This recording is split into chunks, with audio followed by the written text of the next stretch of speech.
will not stop until the last drug lord, the last financier, and the last pusher have surrendered or put behind bars.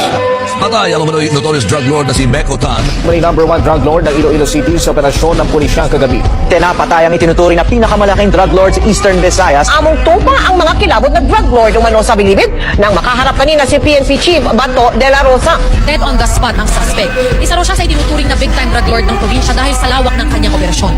Pinangalanan na ni President Rodrigo Duterte ang 5 general ng pulisya na sangkot umano sa iligal na droga. Puno ng makakapangyarihang tao ang Camp Crame ngayong araw. Pero kanina, walang talab ang mga ito. Walang pinalampas si Pangulong Rodrigo Duterte, kaibigan niya man o tumulong sa kampanya, basta't sangkot umano sa operasyon ng iligal na droga. Sa mahigit 100,000 drug users po sa reyon ang sumuko sa otoridad. Umabot sa mahigit 20,000 drug dependents ang sumuko sa Philippine National Police.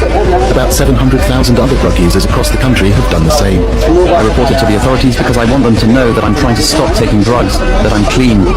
I'm not afraid because I'm not doing anything wrong and I'm a good person. Can now move forward with a drug rehabilitation program as the Mega Drug Rehabilitation Center in Nueva Ecija formally opens.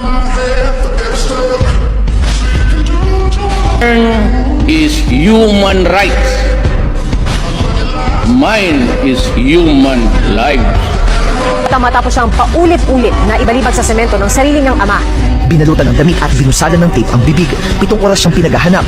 Kaya ngayon ng mga otoridad ang isang nanay na sospek po sa pagpatay sa kanyang 4 na taong gulang na anak at sinaksak pa ang isa pa dyan po sa lalawigan ng Laguna.